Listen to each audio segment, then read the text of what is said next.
Welcome back to Voice of the Bible.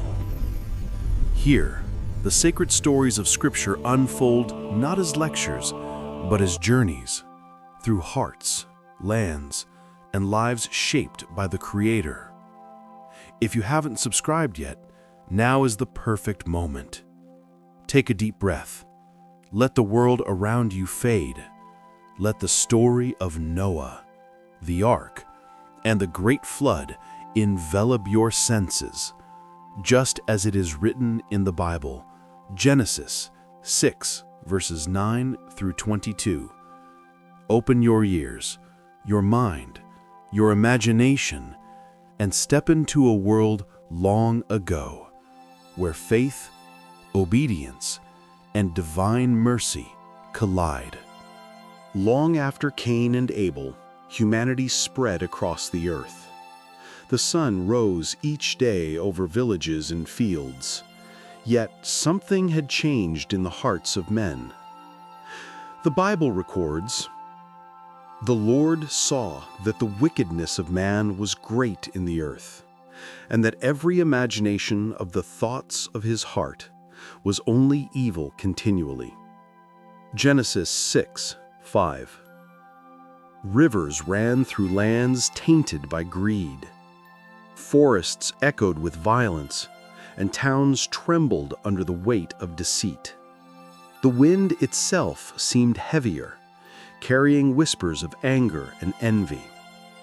Creation, which once celebrated humanity with gentle breezes and sunlight, now groaned. Mountains, rivers, and trees all bore silent witness to mankind's corruption. God observed all this and felt grief deeper than human sorrow could measure. And it repented the Lord that he had made man on the earth, and it grieved him at his heart. Genesis 6:6. Yet, in the midst of this darkness, there was one man whose heart remained pure: Noah. Noah was not perfect. He had flaws and struggles, just like any man. But he was righteous, blameless, and walked faithfully with God in a world that had forgotten him. Noah was a just man, perfect in his generations. Noah walked with God. Genesis 6:9. Imagine him standing on a hill at dawn, the first rays of sun illuminating the valley below as he listened to the words of God. "Make yourself an ark of gopher wood. Make rooms in the ark and cover it inside and out with pitch. For I, behold, will bring a flood of waters upon the earth to destroy all flesh." Genesis 6:14-17. Noah did not hesitate, not a flicker of doubt. He simply began the work. His hands lifted timber, the rough grain pressed against his palms. He measured, cut, and joined planks with the rhythm of his heartbeat. Outside, the wind moaned through the valley, carrying the scent of damp earth and the distant smell of wildflowers.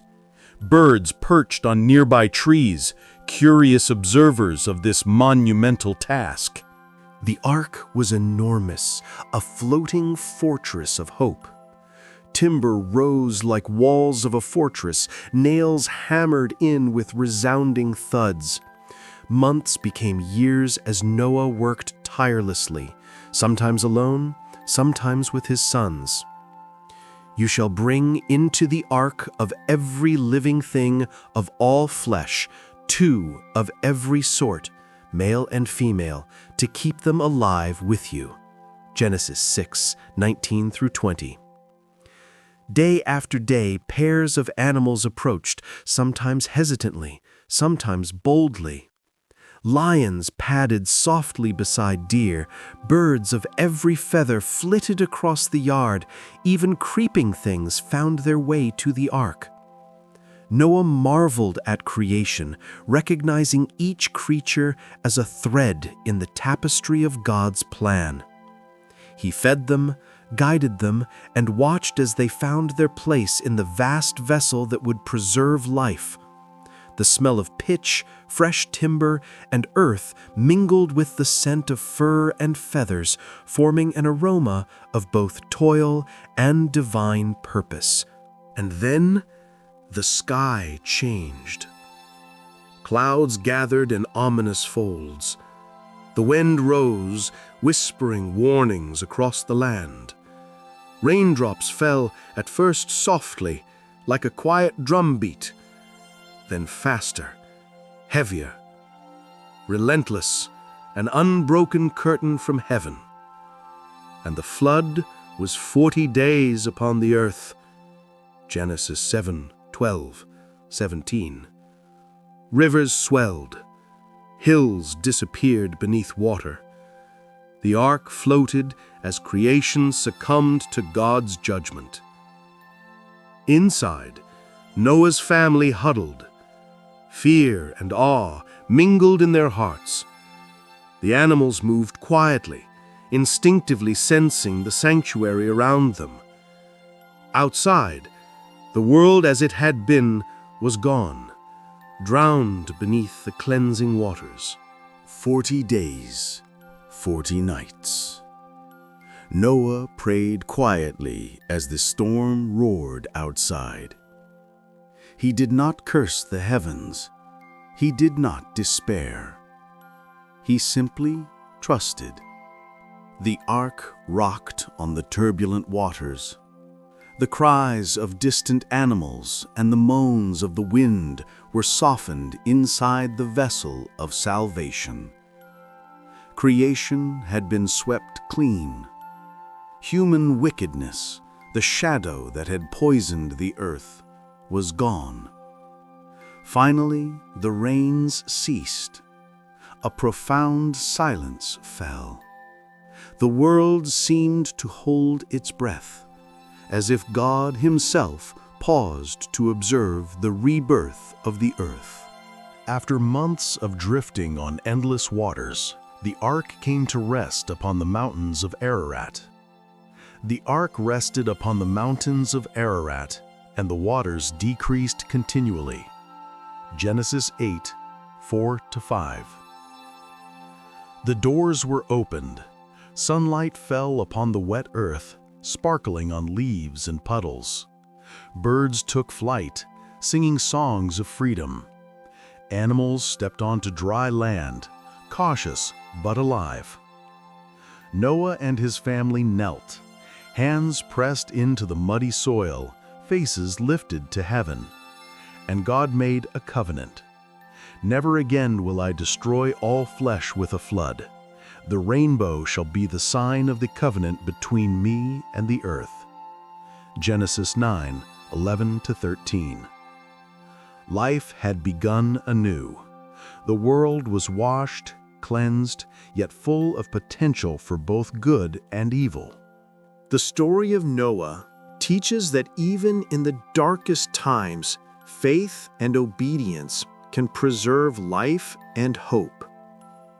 One man's trust in God saved not only his family, but all creatures of the earth.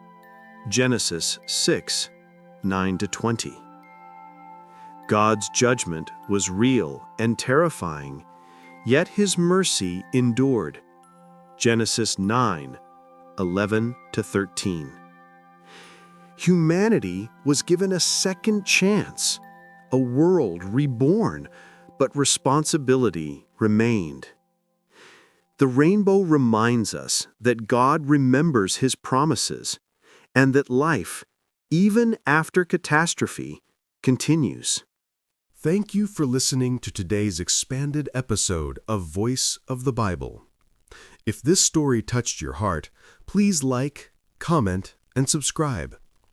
In the next episode, we will explore the story of Noah's sons and the repopulation of the earth, setting the stage for human civilization and the events that follow. Until then, stay blessed and keep listening to the voice of the Bible.